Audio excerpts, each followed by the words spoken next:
Bismillahirrahmanirrahim. Welcome to my new lecture about the plasma protein binding. So what is plasma protein binding? Plasma protein binding can be defined as many drugs bound to the circulating plasma proteins such as albumin, lipoprotein, glycoprotein and globulins. So all these are proteins. Now how these drugs, they are bound to these proteins in order to circulate the plasma protein and the blood continuously. So plasma proteins, they are always present in two forms. The first one is free form, the second one is bound form. And free form, so pharmacologically, so they are all the drugs. If the drug is in free form, so pharmacologically it will be active. So free form of a drug is pharmacologically active form of a drug, while the bound form of a drug is pharmacologically, that is inactive. Now look at here, these are the protein bound drugs. That how is we have studied that there are particular proteins for their particular receptors for every drug. So the drug must bind to the receptor in order to show some pharmacological response. And this point is also clear that let's suppose receptors, these are the macromolecules. These are the macromolecules, so they are protein in nature. That's why we are studying about the protein bound drugs. So it means that the proteins, the drug, they are binds with these protein here, and this is, look at here. So this is free drugs, mean free form of drugs. Pharmacologically these are active and these are the receptor sites, and with the drugs are binds.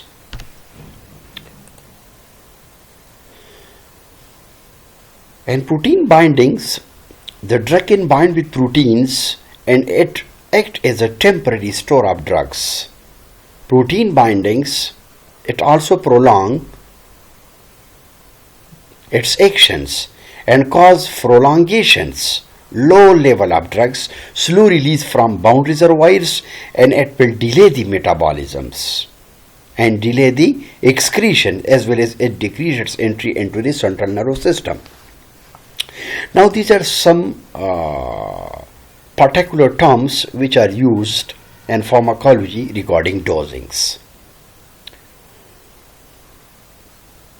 So first of all, what is dosing interval? Dosing interval means how often the drug should be given. This is called dosing interval. The gaps between different doses. So how often the drug should be given. This is loading dose. Loading dose can be defined as when we are going to put the plasma concentration in the therapeutic range. And the third one is maintenance dose. Maintenance dose, that how you will have to maintain the drug concentration in the bloods. For examples, the routine smaller doses to maintain the steady state concentration, which is called plateau. You know what is steady state concentrations? When the rate of administration of drug is equal to the rate of elimination of drug. And in other words, it can be defined as steady state mean when the rate of influx is equal to the rate of outflux, at which rate the drug is administered and then it become eject. So the rate of administrations will be equal to the rate of elimination. It means that how much quantity they are going to administer, so their drug must be ejected from the body in the same concentrations.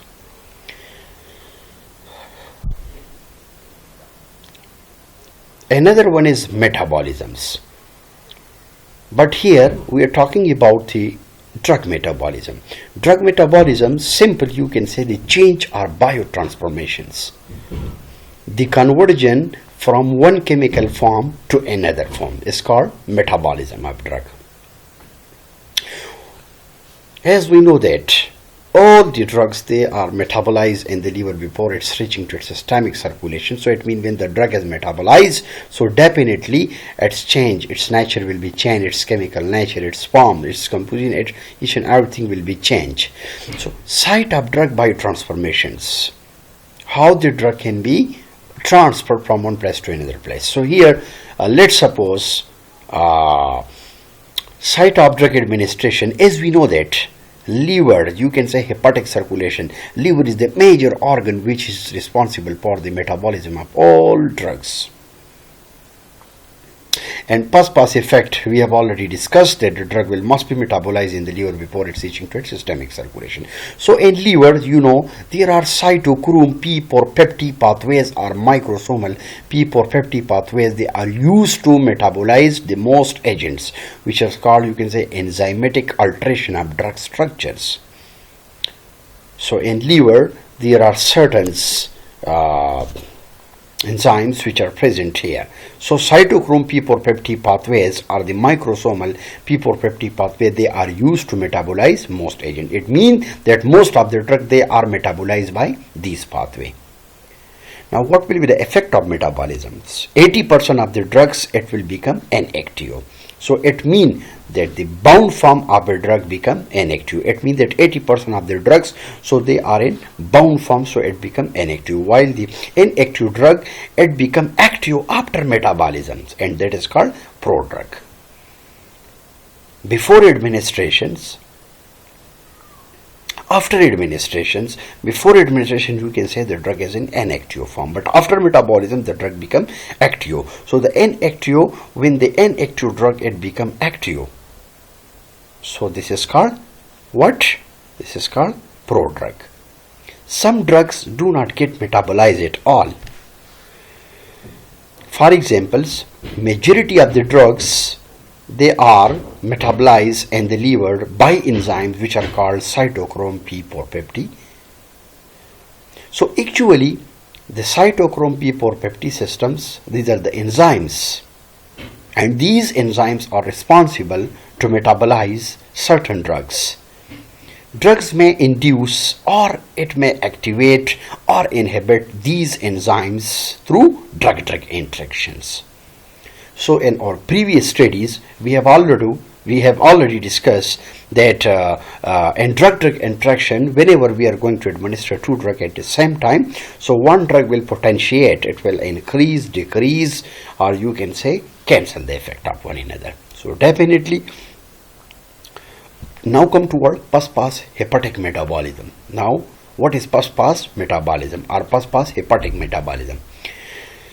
The simple definition of pass hepatic metabolism is the pass metabolisms, they are also known as pass effect, or you can say presystemic metabolism. What is presystemic metabolism? So it is the phenomena of the drug metabolism whereby the concentration of a drug is greatly reduced before it's reaching to systemic circulation. So this point is clear that all the drug, it must be metabolized in the liver before it's reaching to its systemic circulation. What is presystemic metabolism? In presystemic metabolism, that the drug metabolisms where the concentration, the quantity or the amount of drug, it must be reduced from its original concentration, but before it's reaching to its systemic or general circulations. It means that in pass hepatic metabolism, let's suppose if the original concentrations of a drug is 100 milligram.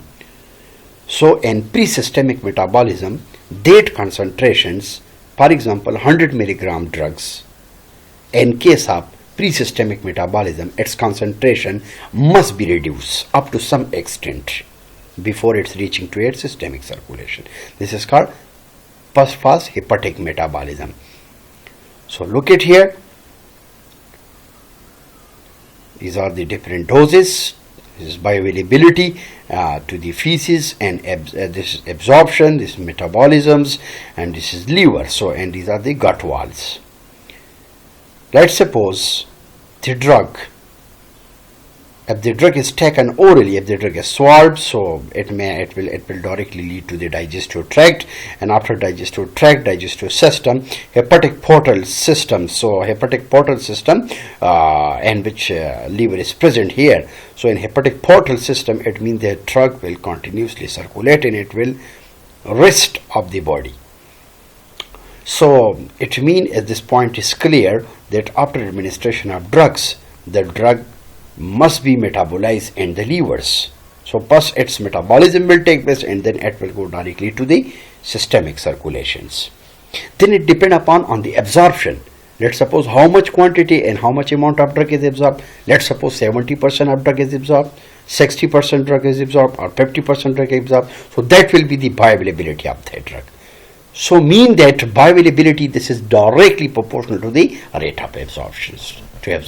So greater will be the absorption of the drug, so it means greater will be the bioavailability of drug. Then it also depends upon on the nature of the drug.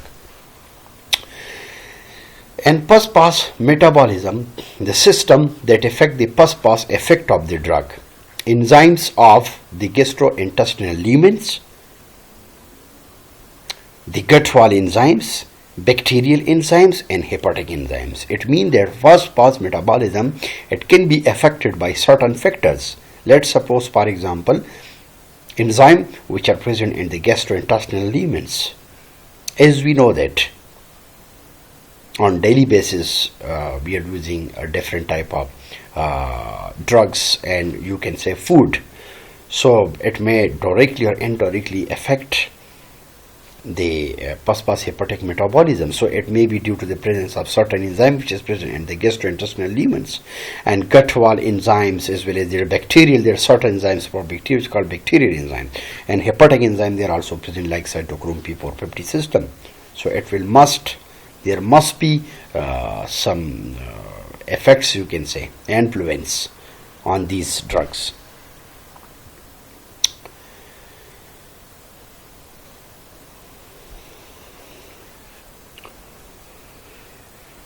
The next part, inshallah, will be discussed in my next lecture.